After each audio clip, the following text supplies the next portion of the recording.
আসসালামু আলাইকুম। আল্লাহ রাব্বুল আলামিন যাকে সাহায্য করতে চান তাকে এমনভাবে সাহায্য করেন যে এই ঘটনাটি না শুনলে তা কখনোই বুঝতে পারবেন না। ঘটনাটি একটি মহিলার কাছ থেকে শোনা। তিনি ঘটনাটি ঠিক এইভাবে বলেছেন, আমার স্বামী কোনো এক কারণবশত আমায় ছেড়ে অনেক দূর চলে যায়। আমি অনেক কষ্টে দিন কাটাতে থাকি।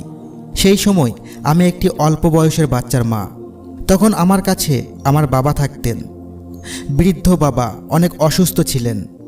আমাদের অনেক কষ্টে জীবন কাটাতে হতো। ঠিকমতো খাবারও জুটত না আমাদের। যদি দুপুরে কোনোভাবে খাবার পেতাম তবে রাত্রে আমাদের না খেয়ে ঘুমিয়ে পড়তে হতো। ভালোভাবে খেতেও পেতাম না আমরা।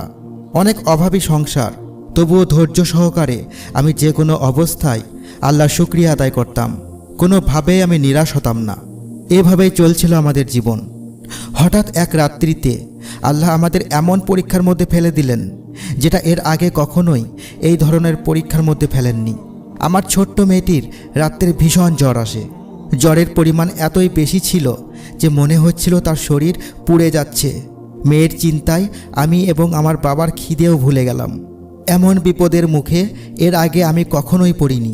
কি করব তখন কিছুই বুঝে উঠতে পারছিলাম না। কাছে টাকা পয়সাও নেই যে ডাক্তারের কাছে যাব। যদিও এখন গভীর রাত, মেয়েটি আমার চোখের সামনে জ্বরে কাঁপছে। আমি মা হয়ে তা কেমন করে সহ্য করি? তখন আমার আল্লাহ রাব্বুল আলামিনের কথা স্মরণ হলো। আল্লাহ তাআলা বলেছেন, আমি অবশ্যই তোমাদেরকে কিছু না কিছু দিয়ে পরীক্ষায় ফেলব। মাঝে মধ্যে তোমাদেরকে বিপদের আতঙ্ক, ক্ষুধার কষ্ট দিয়ে, সম্পদ, জীবন, পণ্য, ফল, ফসল হারানোর মধ্য দিয়ে। আর যারা কষ্টের মধ্যেও ধৈর্য নিষ্ঠার সাথে চেষ্টা করে তাদেরকে সুখবর দাও। আমি তখন আরও ভাবতে লাগলাম, আমার এই বিপদের সময় একমাত্র আল্লাহ ছাড়া আমাকে কেউ উদ্ধার করতে পারবে না। আল্লাহর পক্ষ থেকে যখন আমার মেয়ের শরীরে এত জ্বর এসেছে তখন অবশ্যই আল্লাহর রহমতে আমার মেয়ে সুস্থ হয়ে যাবে। এই সব ভাবতে ভাবতে আমি উঠে গিয়ে ওযু করলাম।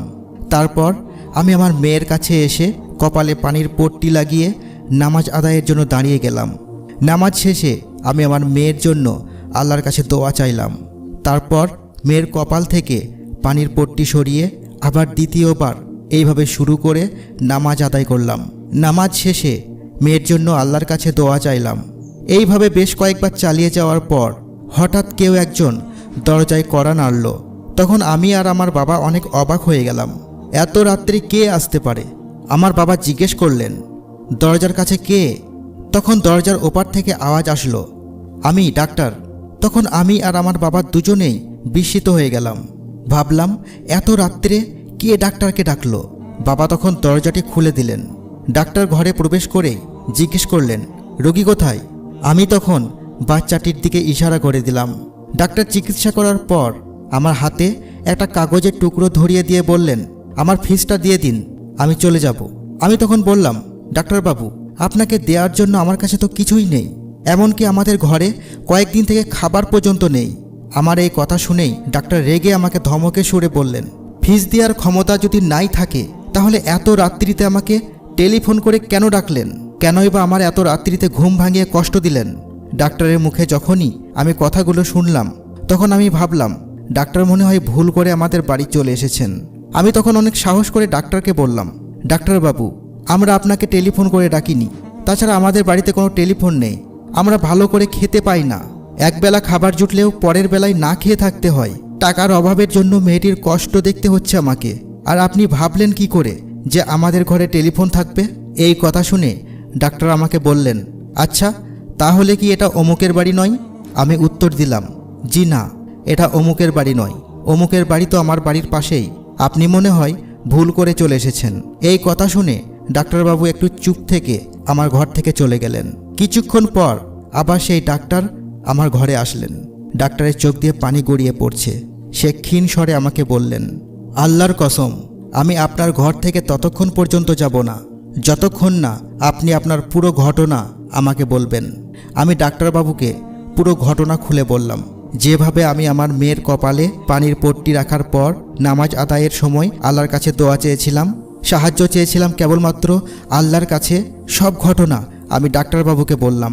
ডাক্তারবাবু শুনে আমার ঘর থেকে বেরিয়ে পড়লেন এবং কিছুক্ষণ পর সে আমাদের জন্য রাত্রের খাবার আর মেয়েটির জন্য ওষুধ এনে ডাক্তারবাবু আমার হাতে দিয়ে বললেন, এগুলো আপনাদের জন্য, আর ওষুধটা মেয়েটিকে খাইয়ে দিন এবং আল্লাহ যতদিন চাইবে ততদিন পর্যন্ত আমি প্রতি মাসে আমার বেতন থেকে কিছু পরিমাণ টাকা আপনাদেরকে সংসার চালানোর জন্য আমি দেব। ডাক্তারের আর বুঝতে বাকি রইল না যে মহিলাটি এত কষ্টের মাঝেও ধৈর্যহারা হয়নি। সে আল্লাহর প্রতি বিশ্বাস রেখেই কেবলমাত্র আল্লাহর কাছেই সাহায্য চেয়েছেন। তাই আল্লাহ এই মহিলার প্রতি খুশি হয়ে প্রতিদান স্বরূপ আমাকে পাঠিয়েছেন।